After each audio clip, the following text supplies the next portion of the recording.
listening to PetLifeRadio.com.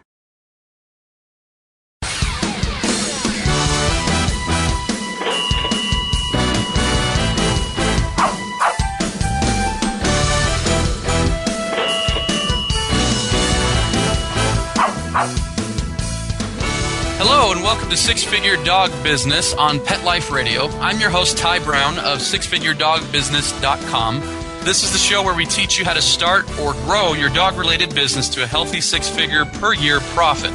Now, today on our show, I'm really excited. We've got a special guest. We're going to be speaking with Monica Leighton, and she's the president of the National Association of Professional Pet Sitters. And she's going to give us some wonderful tips on how to grow a pet sitting business. But to be honest, I think a lot of these tips are going to relate to any dog-related business, whether it's, grooming, dog training, pet sitting, dog walking, what have you. She's going to give us some great information on how she's been able to grow her own business and help members of her own association grow their businesses as well. So we're going to go to a quick break, and when we come back, we're going to be with Monica Leighton. So stay with us.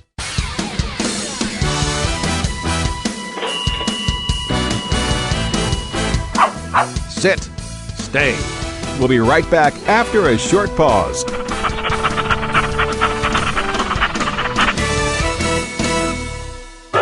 It's time for school for you and your friends, your furry best friends. Train your dog the fun and easy way with Teacher's Pet Sessions. Teacher's Pet host Pia Silvani teaches you step-by-step how to train your dog the fun and easy way. You get 8 30-minute live audio training sessions, complete transcripts of each session, plus a basic training manual to get you and your dog off to a great start.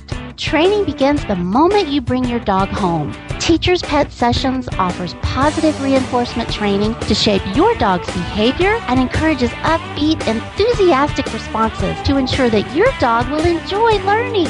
Teacher's Pet Sessions dog training is fun at both ends of the leash. So listen, learn, and laugh with your dog with Teacher's Pet Sessions. Get your copy of Teacher's Pet Sessions Volume 1 today. To order, go to teacherspetsessions.com.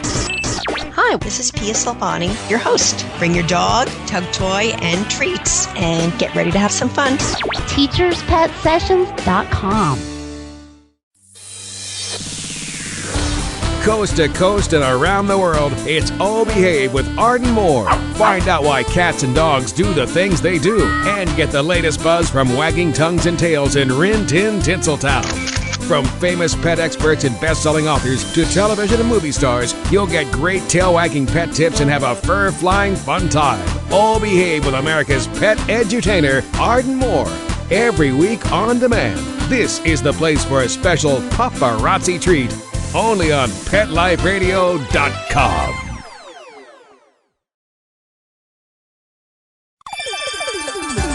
Let's Talk Pets on PetLifeRadio.com.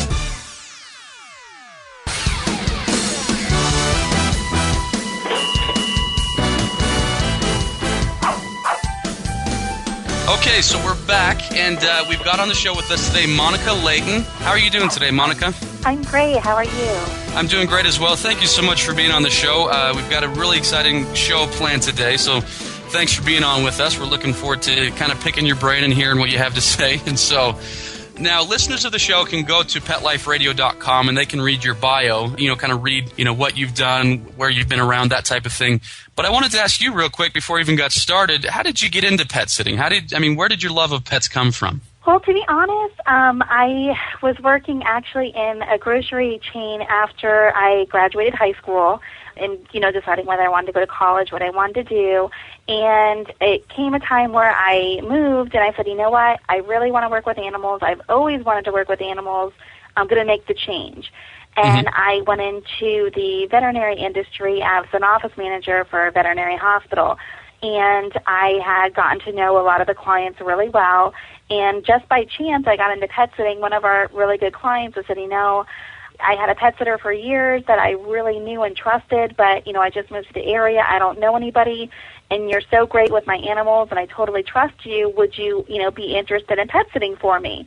Okay. And then she told a friend, and then that friend told a friend, and they said, okay, I need to do this as a business. Oh, well, good. And from there it spawned into a business. Now, I mean, it's one thing to start a business. Now, how have you become the president of the National Association of Professional Pet Sitters? Well, a lot of things, in growing my business, really getting involved with NAPs and associations and also smaller networking groups for pet sitters has really helped me grow my business and get a lot of insight because, just through networking along, you get all these ideas from other sitters. And I got involved with NAPs. I started out by becoming a chair of their disaster preparedness committee because that was something that I've done a lot of work on myself, living in Florida. And, after, working on that committee and a lot of the strides that came out of that committee, I was approached to be interviewed about being on the board. And then, of course, I just worked my way up. Okay, excellent. So how many members of NAPS are there? Right now, there's just over 2,100. Wow, that's pretty huge. That's awesome. And so, okay, and that's one of the reasons we wanted you on this show is because here you are, you kind of preside over an association that has 2,100 pet sitters, 2,100 individuals that are looking to grow their business, looking to earn more money, looking to help more people, looking to just kind of expand their influence. And so we know you've got some great information for us on how that can actually be done. So let me ask you this, because you did talk about, your disaster, and forgive me, you were the chair of the disaster preparedness program. Is that what it was? Yes. Okay, so you're the chair of the disaster preparedness program. Now, you living in Florida, of course, that's, very important with all of the hurricanes that you have down there. But why don't we talk about that a little bit? Because I know that's an area of your expertise. What can other pet sitters, because, a pet sitter in Duluth, a pet sitter in, Boston is not going to have to deal with hurricanes. What are some kind of tips that you're going to have to help these individuals grow their business by being prepared? Absolutely. And that's, just by being prepared, it really shows to your clients. After I started my own disaster preparedness program for my business, I was amazed. Like within a couple of weeks, I had so many new clients just because, I notified my clients of, our new disaster plan. They had to give me information. They had to have disaster kits for their pets in order for them to, be a client of ours because, as we put it, their pet safety is our first priority. So if they're traveling and there's a disaster in our area and we have to evacuate these pets, we can't go rummaging around their house for the supplies. We made them have disaster preparedness kits available, and we made them outline, people in their area if they wanted us to, bring it to, a family member to evacuate with the pet, or they wanted us to bring it to a shelter or keep it in the home. We had an option of programs that they could choose from. And, we came up with initial contracts for the disaster and a whole program to train our staff and to actually train our pet owners, how to safely get their pets ready for disaster. And just the word of mouth, just so many clients I'd heard of that called me and said, you know what, I was talking to my friend and she uses you and my pet sitter has never made me do that. And, I want to do that. So, one, it made business extremely huge. Plus the marketing alone was, it was such a driver for new clients. But it really helps to set you apart as a professional as well. It shows that you're more than just a hobby pet sitter. And promoting your business, that is vital. You can get the kid next door to do your dog walking, but they're not a professional and they don't make professional rates. And, that's one thing you need to stay in business. And you have to kind of educate the pet public because a lot of them aren't familiar with pet sitting as much as a, really professional industry. A lot of pet owners still see it as the kid next door walking your dog. And, the kid next door could leave your door open. They could, let the dog, get off a leash or, make sure the leash is on correctly. There's so many things that could happen. And when you hire a professional and when you market yourself as a professional, they know that you're covered. You have insurance, you have liability, you have the training. Now, let me focus on that because I think you brought up a really excellent point that can help people grow their business. You talked about designing this thing, and it was a prerequisite for people to hire you that they had to have this emergency preparedness kit. And I think a lot of people might look at that, a lot of business owners might look at that and say, no, I could never do that. If I put another barrier in front of my clients, I'm not going to get hired. I need to make things as simple as possible in order to get clients. Now, you found that in this case, the reverse was true, that by putting an additional barrier in front of your clients by saying, okay, well, essentially qualifying your clients and saying, you cannot hire me until this happens, it actually brought you more clients. What's the psychology behind that? How did that happen? Well, just in my, just thinking about it in general and seeing, from my experience in the vet's office and the clients I had talked to, the people who are hiring pet sitters, I mean, they care about their pets. Their main concern is that their pets are safe. And, even for the clients who are really busy, we would offer for a fee to make the kit for them if they didn't have the availability. And that was one thing we also put out there. If it was, because we have a lot of people who, we go over their house 3-4 times a day, every single day, because they work long hours, etc. May have been a little too much for them. But we made it easy in the fact that we would offer to do it for them, for a small fee. We would go out and collect all the materials, but really just additional safety for their pets. And I mean, at first, I thought the same thing. Maybe they're going to be, upset about, having to do this or do that. But the bottom line is, in order for me to keep their pets safe, we have to have these things in place. And otherwise, as a business owner, I'm setting myself up for liability as well, because if something happens and I don't have it under control, that comes back on me. So it's mainly, knowing that, you're responsible for this pet and its well-being. And, not only does the pet sitter have that responsibility, but so does the owner to, have those things ready for the sitter to take care of it. And that's a good point. And it really speaks to the industry that we're in as pet business owners, because I think if you were to try that in another industry, to give another barrier of entry if you're a landscaper, or another barrier of entry if you're a personal chef, it might not work so well, because they're going to say, you know what, I don't care about my landscaping that much. I'm not going to work so hard. But with their pet, they're going to say, okay, this person's serious. This person's a professional. And so putting together this kit, that makes sense. And so for someone that might want to implement this in their pet sitting business, what went into the kit? Kind of explain the kit a little bit.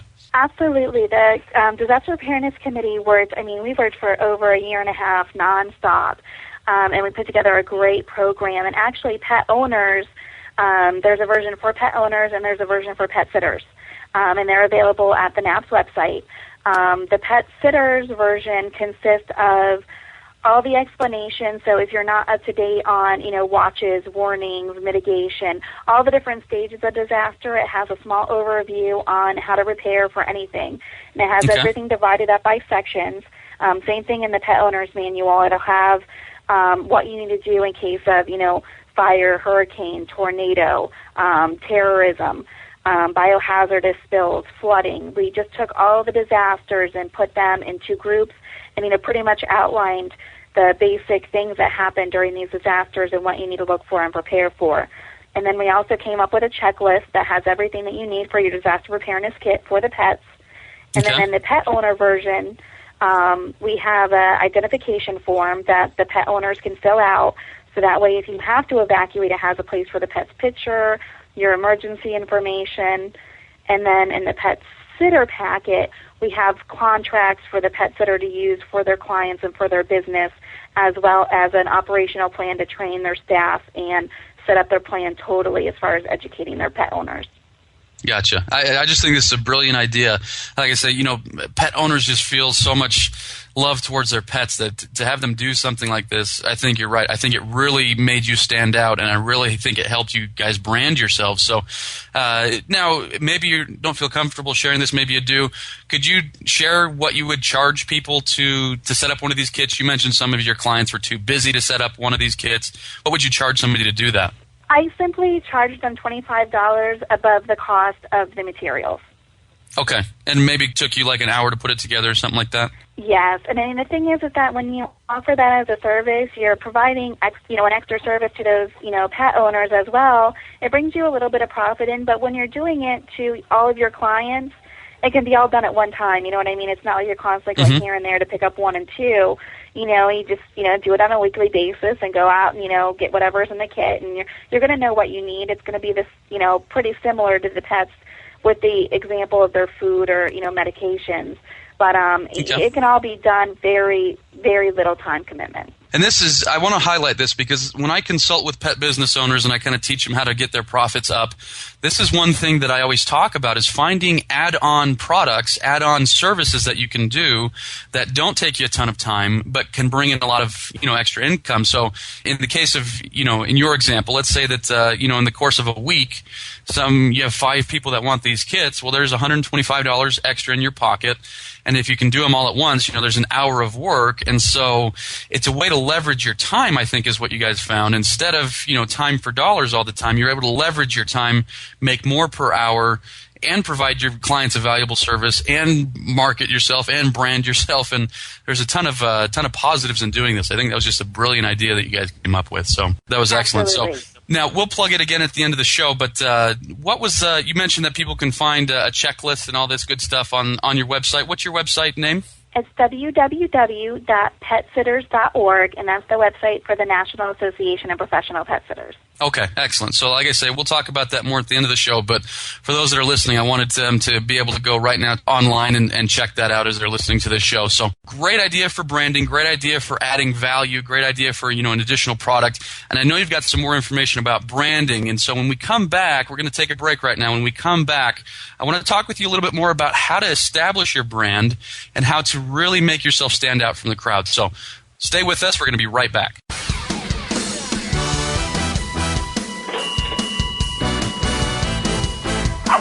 Sit. Stay. We'll be right back after a short pause.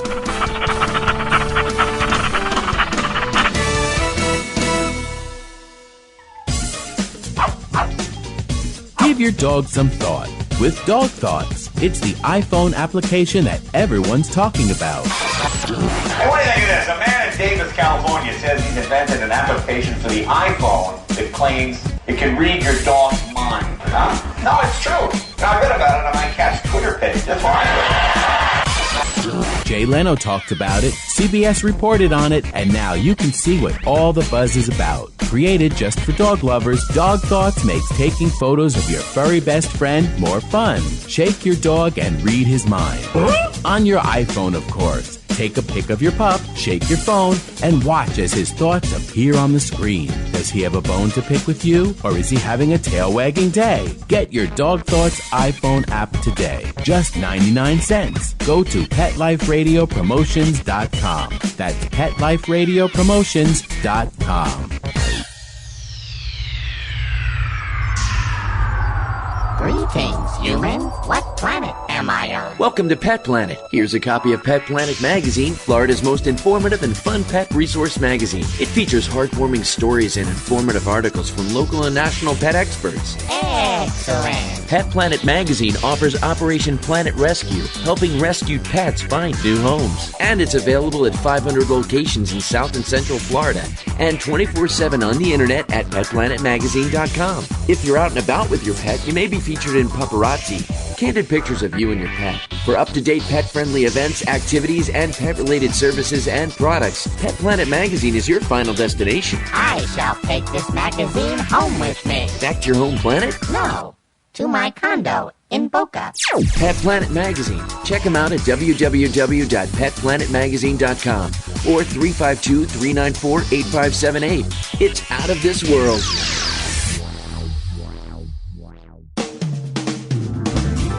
Hi, this is Marcy Davis and my service dog Whistle, and we're your hosts of Working Like Dogs on Pet Life Radio. Working Like Dogs is the show where you can learn everything you ever wanted to know about working animals or working dogs. Whether you're a member of a working dog team or you've just seen a working dog or animal out at the mall or the grocery store and you're curious about how these amazing animals work with their human partners, then Working Like Dogs is the show for you. Join us for the inside scoop at Working Like Dogs on PetLifeRadio.com.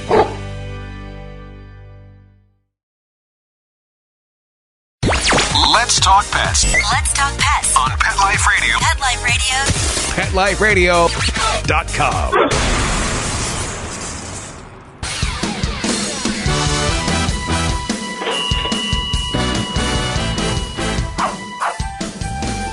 Okay, and we're back. And for those of you who are just joining this show, we're with Monica Leighton, and she's a professional pet sitter, and she's speaking with us about how to kind of market your services, give value-added services, and what I want to talk to you right now about is branding. And you kind of alluded to it earlier in the show. You talked about, hey, people still think that pet sitting is something that's done. It's the neighbor next door, the 12-year-old boy that comes over and walks your dog while you're gone.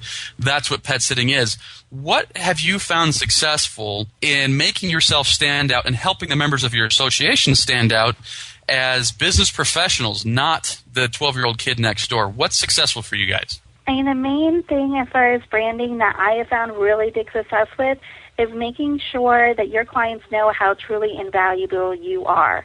You know, again, you're not the kid next door. You are a professional. You know, listing things as far as certifications that are available to pet sitters. You know, listing yourself as a professional pet sitter. You know, letting them know that you are bonded, you are insured, you are licensed. You have ongoing, you know, continuing education. There's so many things out there that can really put your business above and beyond, you know, the competition as far as just simply ways to better educate yourself and really, you know, truly set yourself above the competition, but really educate yourself and bring that education to the next level at the same time. Okay. And how do you recommend to your pet sitters that they educate their clients about this? I mean, because, you know, is it websites? Is it flyers? I mean, what do you recommend to people in order to let people know about their certifications and their affiliations and whatnot? In my business, I put it on every single medium that I have to contact my pet owners. I make sure they know the first thing they see is, you know, I am certified. I am with the professional association. I'm insured. I'm bonded. And that goes on my business cards. It goes on my website. You know, we do quarterly newsletters to our clients. It's on there. We do email blasts to the clients. It's on there. I mean, every single thing we send out always has the same consistent message. Because in branding, you know, you have to be consistent. It has to be, you know, hitting them over and over and over. So when they hear my business name, I want them to remember these few key things. You know, I'm a professional. I'm certified. I'm bonded. I'm insured. Okay. And so what would you say are some, like, absolute necessities? Because I imagine there's several different certifications. I imagine there's a lot of things that somebody could put on there. What are the invaluable ones? What are the absolute musts that you would say a pet sitter needs to have if they're going to hang out their shingle? The very bare minimum is their insurance and their bonding. There's no way to even be a professional pet sitter without having insurance and bonding. And that can be done through, quite a few associations. You can also go directly, but as a member of NAPS or any other pet sitting association, it oftentimes comes with discounts for your bonding and insurance. Like NAPS uses business insurers of the Carolinas, and being a member, I get a significant discount on my insurance and my, bonding through being a member. Another absolute must is continued education. Being certified in this day and age, with the industry growing and growing, if you are not certified, you're really putting yourself out there as a semi-professional. You may do it professionally and you may do a great job, but you don't have that education and experience that pet owners are learning to look for. Okay. Now, you've mentioned being the continuing education certifications. Are there other things that you can use to brand yourself, to make yourself stand out from the 12-year-old kid next door that we've been talking about? Absolutely. Like, for example, through the NAP certification program, you get material. Once you've passed the course, you get, your own logos. You get different things that you can add to your business cards, your websites, your brochures, etc., that show you're certified. I mean, it's a logo, and it's, used to promote you as a certified professional. Okay. Now, we've talked about how to make yourself stand out from the 12-year-old kid next door, but now we've got to look at it from a different perspective. In the pet sitting world, I notice a lot more come upon recently now that we've had this economic crisis. There's a lot more pet sitters out there because a lot of moms or, stay-at-home moms say, you know what, we need extra money because my husband lost his job or whatever. I can take care of pets, So now there's a lot more people calling themselves pet sitters I've seen. I don't know if you've seen the same, but what can you do to stand out from the other pet sitters? We're not talking, the amateur kid next door, but people that are calling themselves professional pet sitters. What do you do to stand out? That's a great question, and that's something that's really big in the industry right now, too, because the industry as a whole is, significantly growing. That's when you get into a lot of different programs to really get your name out there. For example, in my business, the disaster preparedness program that I implemented was something that got me a lot of publicity. I sent out press releases, informing the public about it. I gave free talks to, associations, homeowners associations, schools, about how to prepare your pets for disaster at no fee to the public. So it was really, giving back to the public and giving them knowledge, and also letting them know, here I am, this is what I'm providing to you. This is why you should come see me in the future when you need a pet sitter. That's there's excellent. Also other programs in my business that I've implemented, like Presents for Pets is another example. there's a program that was started by the National Association of Professional Pet Sitters called Presents for Pets. And what it is it's a way that every year in November is National Shelter Month. And there's a week that's National Pet Shelter Week. And in my area, we chose a local shelter as well as rescue group that was really in need of items. So what we did was we sent out information to the public, and we also sent it out to all of our clients. And as we were going to our clients' houses to take care of their pets, we left them a wish list of items that those shelters needed. And whenever we were already there visiting with their pets, they would leave a pile, marked presents for pets, and we'd pick it up and then bring it all down to the shelter.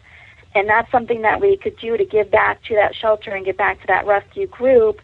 And at the same time, it showed goodwill, as far as our community, and it also made for great press. We were able to, submit press releases that the PR company that works for NAPS made up press releases for the members who do the campaign to send out in their area.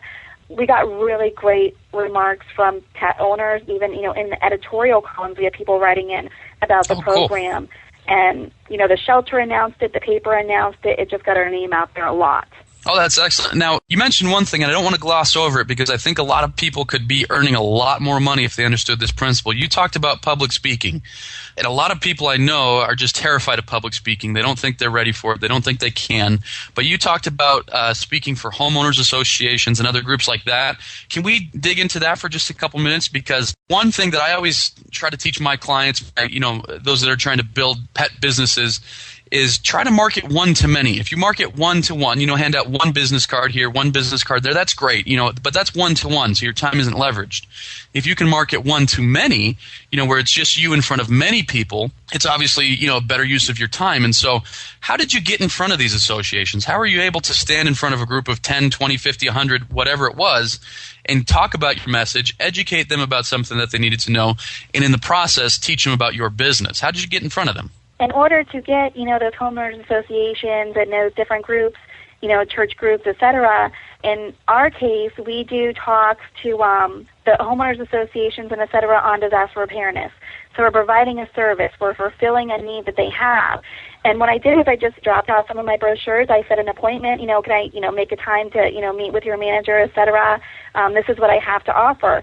And I just, produced a small little marketing kit, which is just a couple pages long, that, said some of the things that I would go over in the talk, how it would be good for them, what they would receive out of the talk, and, let them know that I was doing it as a service to the community.